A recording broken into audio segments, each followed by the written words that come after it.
Another aspect of your brand strategy is nailing your brand promise or your incomparable advantage. So the promise you make is, here's the one thing we know we can reliably do for virtually every customer. So it's the thing that's not going to come back and bite you in the butt because you know consistently, yes, this is how we deliver for our customers. Your incomparable advantage is the thing that you do better than anyone else in your market that matters to your customers. So if you're not serving an urgent and expensive need, if you're not solving that kind of problem for your customer base, you have a very strong problem with either your product market fit or your problem solution fit that you need to resolve before you try to build a brand around it.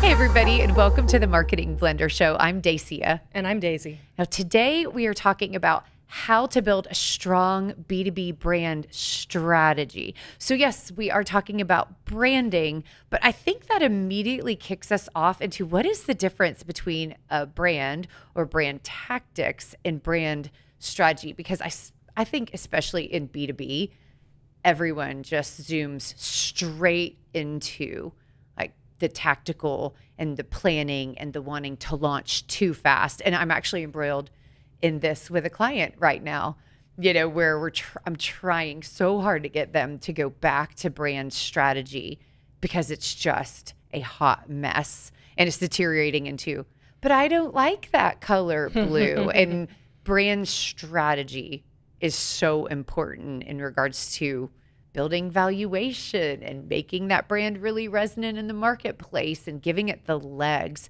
that goes the distance and creates honor, around reputation and, what you stand for. So, brand strategy, like what do you run into that where people are like, what? What do you think the typical perception is of brand or brand strategy? So going to what you said around tactics, people, when you say branding, if you say brand strategy, they're going to assume, well, does this stuff look the way I want it to look? And are we getting it in front of as many people as possible? Yeah. Both wrong questions. Totally. Number one, does your brand look how your customers want it to look? Yeah. Does it resonate with what they want? And number two, are you putting it in front of the right people on the right platforms at the right time? Yes. So yes, definitely people have a challenge with understanding how to be strategic around their brand. And that's because they often don't slow down to consider all the ramifications of the decisions they're about to make. Yeah, exactly. So how do you personally define brand strategy? Is there kind of like a simple, like, here's when you're having a strategic conversation versus here's when you're having a planning or tactical conversation? Sure. So this is actually a really good distinction between a marketing strategy and a marketing plan. Yeah. Because most people know what a marketing plan is. They know Yeah. we're going to do this thing at this time. Here's the stuff we're going to make. How to reach your audience. Totally. Exactly. So at the strategic level, it's really more, it's broader and it's longer term, and it's designed to flex and evolve over time. So it's having the fundamentals in place, but not, this is my editorial calendar for the next 12 months. Yeah. Yeah. So if you're thinking strategically, you're really focusing on the what and the why. Yep. Starting with why. Why are we doing this in the first place? Because all the whats in the world don't matter if you don't understand the purpose that you're driving toward. And then it's a longer time frame. It's typically more conceptual. So the tactical execution is what you list on the plan, but the strategy, it's like these are the broad areas that we're trying to reach. What's the problem that we're trying to solve? Yeah. Is the best question to ask with your brand strategy, so that you're not just doing the things that seem most urgent or that seem most exciting, which are two pitfalls when it comes to branding. Yep. And then, as I said, it needs to be able to adapt over time. Whereas a plan is very specific, shorter time frame. It's not designed to be changed all the time. No. Not that a strategy is, but a plan means, okay, we really need to get this stuff done in this order, at this cadence. And it drives toward fulfilling the overall strategy, but it's designed to be, okay, this is the user manual for executing the brand strategy. Exactly. Daisy's so right. Branding is not your marketing plan. That is about distribution and reaching your target market. However, branding increases profit, it increases valuation, it greases the wheels for you to scale in the future. And that is if you have a brand strategy in place, it is wildly impactful to your business success. So, okay, we're moving into brand strategy. I know where we always start with our clients is, what do you stand for? Like really aligning around that purpose. So, when we're talking about this for you, when we're explaining it and teaching, why is this so important? For most organizations, they know they're in it for more than just making money, because as we can attest as business owners ourselves and having worked with so many business owners, it is not easy street. It is not this most stress-free way to make money. There are other things you could do that would, leave you with less gray hair. Yeah. So there is something that they care about, and there's some kind of impact that they want to make. They may not be able to articulate it, but once they can, that's when they have inexhaustible energy to pursue that. And that's the thing that translates to the team. If you have leadership that understands this is why we're in business, and they're able to communicate that, then that's the thing that, when you put it out to your larger audience and your outward facing marketing, it's believable because it's the truth. And it's so resonant.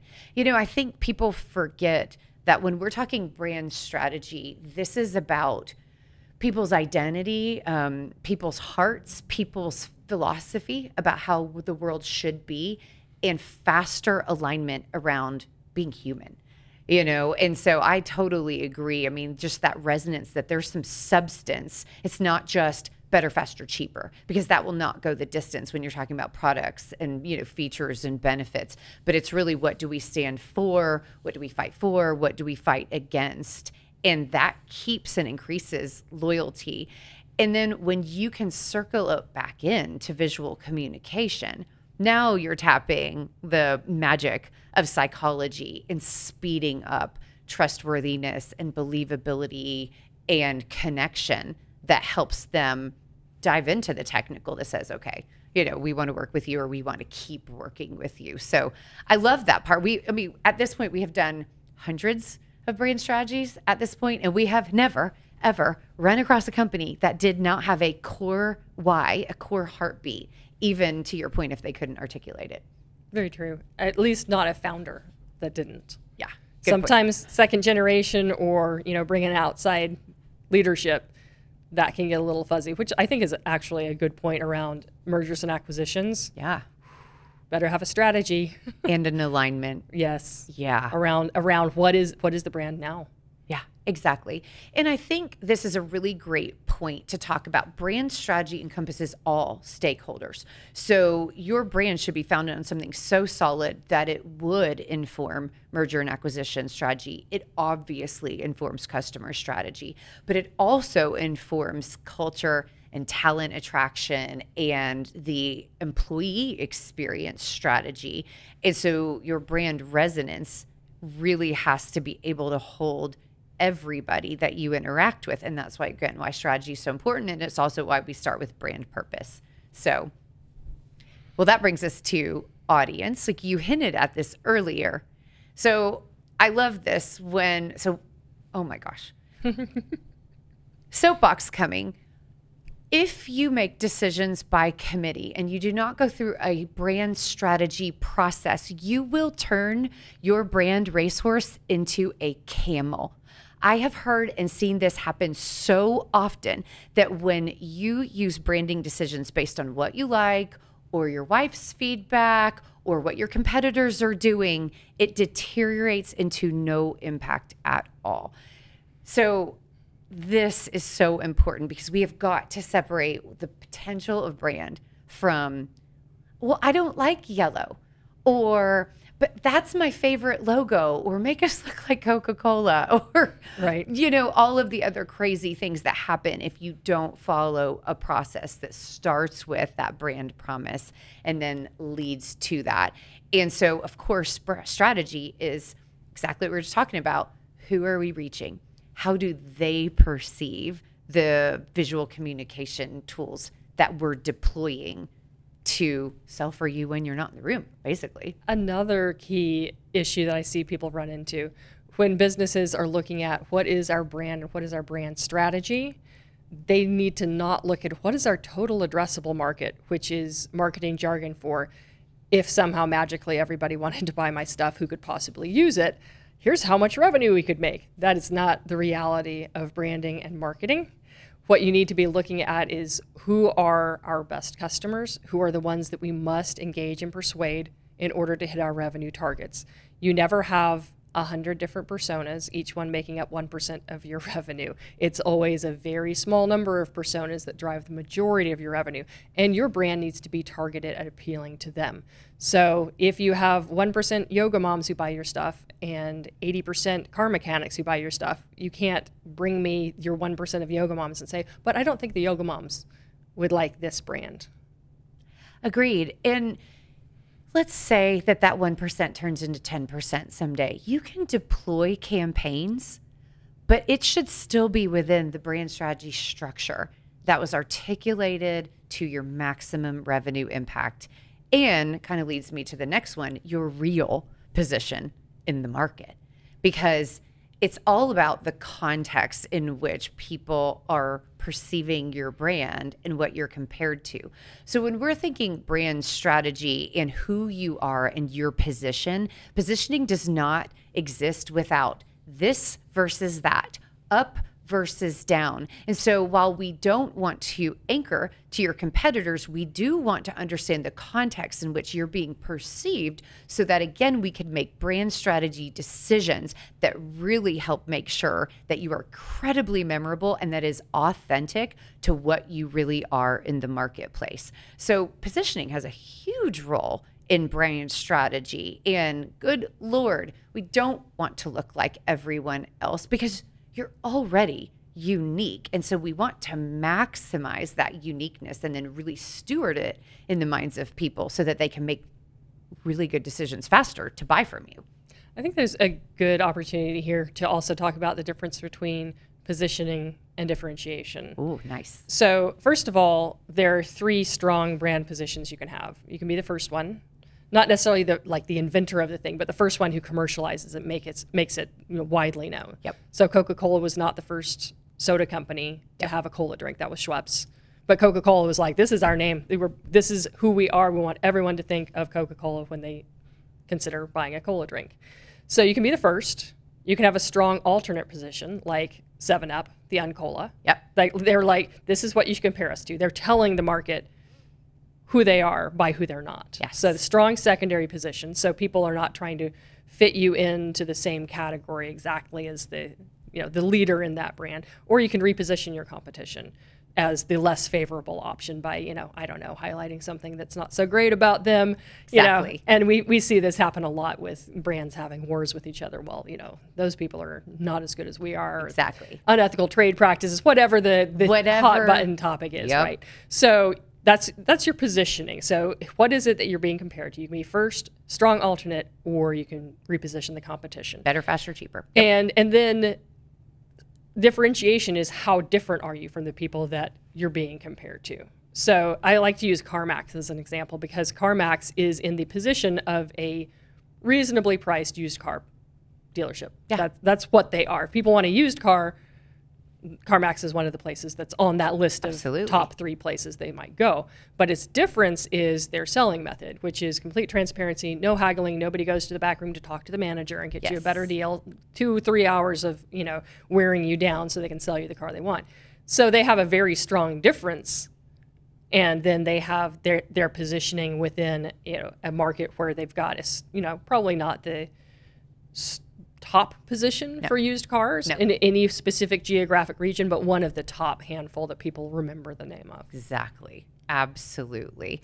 I love the clarity around this because, everybody refers to this, but it's appropriate to think of the positioning of a Nordstrom versus a Walmart or something like that, where they're not compared to one another because they're not supposed to be. They know where they are positioned in the market and they fully embrace it. In every visual communication tool they deploy is aligned with what space they want to own in a person's mind. And they're not talking about differentiation. They're talking about alignment and resonance and helping people to really anchor to them in exactly a very specific market position. When you're in this scenario, when you need this thing, you choose us first. I think Nordstrom is a very fascinating example because they have they have their overall brand, but they have sub-brands within that. Nordstrom Rack, nothing like a real Nordstrom store, but they're not trying to be. They're like, oh, we want some more of the people who shop at Ross, otherwise market. But I don't know if that's hurting their brand reputation overall, that they have that kind of cheaper outlet side. But, you know, everybody does know the Nordstrom name, and the people who wish they could shop at a real Nordstrom, there's a reason they go to Nordstrom Rack. Are you a CEO of a business-to-business company? Maybe you're a sales leader or a salesperson, or maybe you're in business-to-business marketing. Well, if so, I wrote a book for you, and it's called Corporate Caffeine. Business-to-business marketing is different, but there are certain predictable fundamental principles that will help you unleash your organizational potential and fill your pipeline sustainably. So you can find my book on Audible, on Amazon, on barnesandnoble.com, or any of your favorite retailers. Hope you enjoy it, and I'd love to hear your feedback.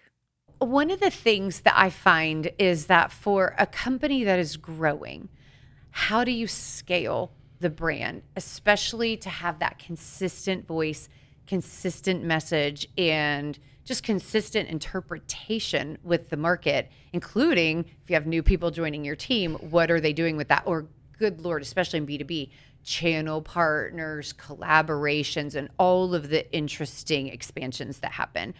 So brand voice is so big, and this is where I just nerd out so much, is we love to deploy brand archetypes.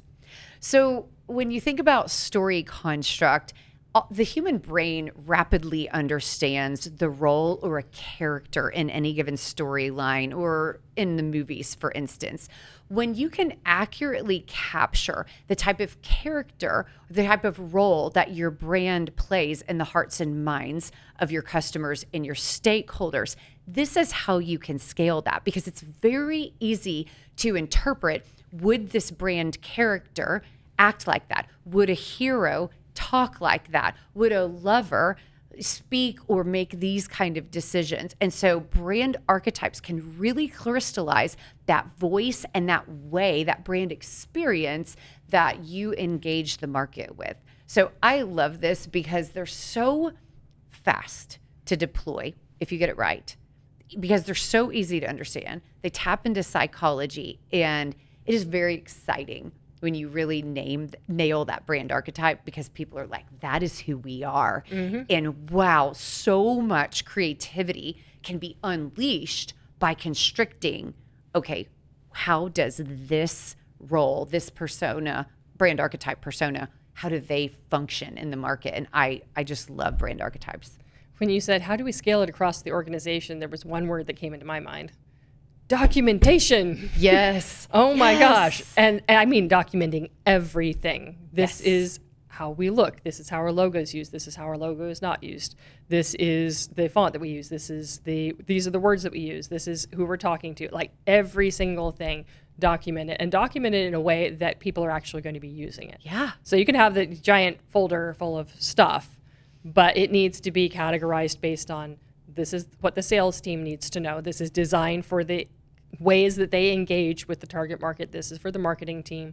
This is what your social media team needs to know. So documenting in a way that's highly accessible to your team, and that's built into the systems and processes that they are required to follow in order to do their job well. Yeah. I mean, it was interesting. I got into a conversation with a founder the other day, and she was asking, how do we know if we can use swear words in our branding? And it's a great question, because it totally sits in this conversation, because you have to think about your stakeholders. What you represent goes back to the brand promise. You have to think about the core character that you play. So if you have a character that's gritty or challenging or edgy, you can swear as long as it's in alignment with the stakeholders. But then you still need to kind of put, you know, parameters around that in the brand guidelines. Like, we would say this, we would never. This is when we deploy that, and we would never.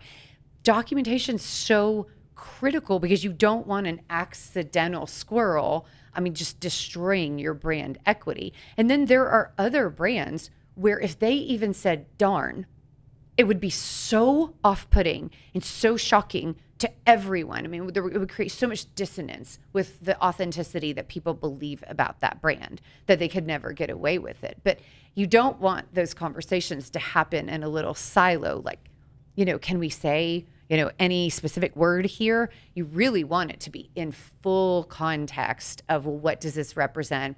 Does it make our communication more effective? Is it a speed bump or a distraction? But that's right, documentation, so that people are very clear. This is who we are. This is how we act together. And then for me, it also starts to inform brand experience, And so how do we start to merge that into the operations of the business as well? And I think this is a huge one that people leave out when it comes to brand strategy. So for instance, even how you answer the phone, or if you answer the phone, this is a brand strategy decision around what are the expectations that we are aligned with in the market, and how can we meet and exceed those. For sure. And I think sometimes people worry that individuality will be lost. You know what? It's all right to have individual contributors that sound like them. That's what brand advocacy is for. Yeah. If somebody's posting something from their personal LinkedIn profile, talking about the brand, it should sound like them. Yes. Reflecting the level of professionalism that their brand expects. Yes. But it's okay to have individuals speaking on behalf of the company that have their own flavor, but it's the core principles that have to be adhered to. Agreed. Absolutely. And I think for me, at the end of the day, when we're talking about brand strategy, it's about being in control of the emotional component of branding. Visual information is processed 60,000 times faster in the brain than anything else. So when you get this right, it's literally stacking the deck in your favor and speeding up people's acceptance and resonance and understanding. It's making you so much more memorable and magnetic. And it's also because you're doing things so intentionally. So when I think about emotions, color theory, coming full circle, yellow communicates a very specific message in people's brains. And is it the message that you want to provide? It's not, do you like it or do you not? Is this good or is it bad? It's, are we in control of all of our communication tools to really serve the market well and to really honor what we're bringing to them? Very true. And also, I see a lot of companies making color decisions based on, well, we want it to look completely different than any other company in our market. Yeah. Okay, sometimes that's a good plan, but Right. if it's just reactive and you're not understanding why are all the competitors in your landscape choosing similar color palettes, Yeah. that can be risky. 100%.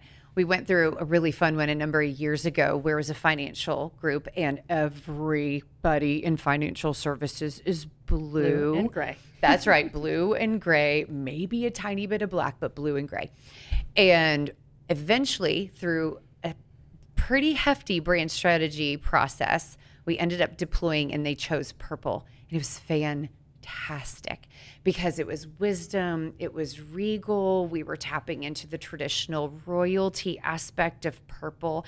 And there was so much about who they were, their culture, and the intentionality, with which they deployed, across their team.